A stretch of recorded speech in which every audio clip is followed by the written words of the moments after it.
ሌላው የትግራይ ዋሻዎች ናቸው። በትግራይ ውስጥ 9 ዋሻዎች አሉ። እነዚህ 9 ዋሻዎች የተለያየ ቁጥር ያላቸው እስረኞች አሉባቸው። አንድ ዋሻ ከ250 እስከ 800 የሚደርሱ ብዛት ያላቸው ዋሻዎች አሉባቸው።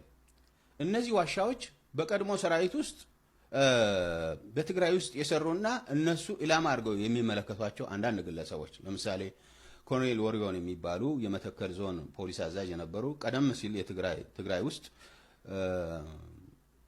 እንደዚሁ የክፍለ ሀገር ፖሊስ አዛዥም የነበሩ ሰው ትውልዳቸው ደቡብ ጎንደር ጋይንት የሆኑ ሌላም አንድ የመከላከያ ሰው ጋሻው የሚባል ሻለቃ ጋሻው የሚባል ሰው ሄዶ የታሰረበት ሁኔታ ነበረ።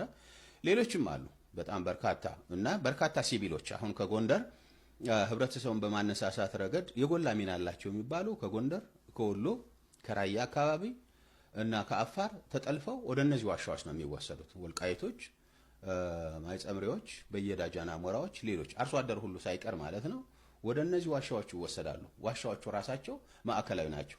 ማዕከላዊ ውስጥ የሚደረጉ ምርመራዎች እዛም ይደረጋሉ። ከማዕከላዊ የሚለየው ምርመራ ግን እዛ ዋሻ ውስጥ የሚከናወነው እንትን እዛ ውስጥ አስሮ ከነበረ ሰው ጋር የተገናኘው ስለሆነ ነው የምነግርህ።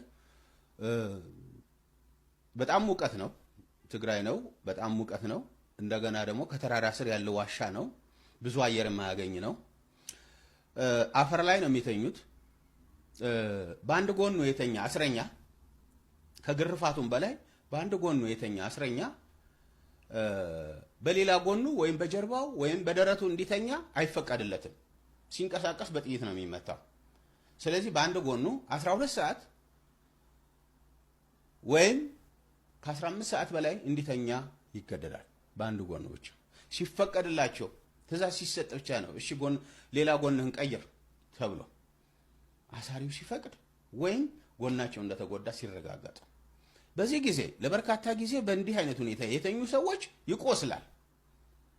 ጎናቸው፣ ጀርባቸው፣ በአጠቃላይ ሰውነታቸው ይቆስላል።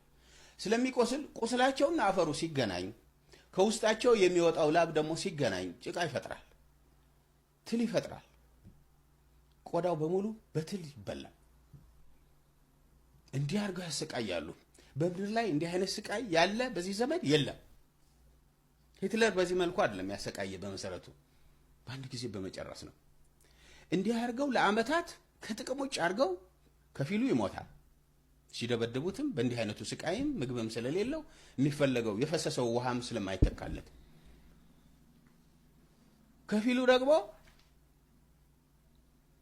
አካለ ስንኩል ሆኖ ማሰብ ተስኖት ጆሮው፣ አይኑ ወይም ሌላው አካሉ ጎሎ እንዳይናገር ተከልክሎ ወይም አካሉ እንዲጎል ተደርጎ ይለቀቃል።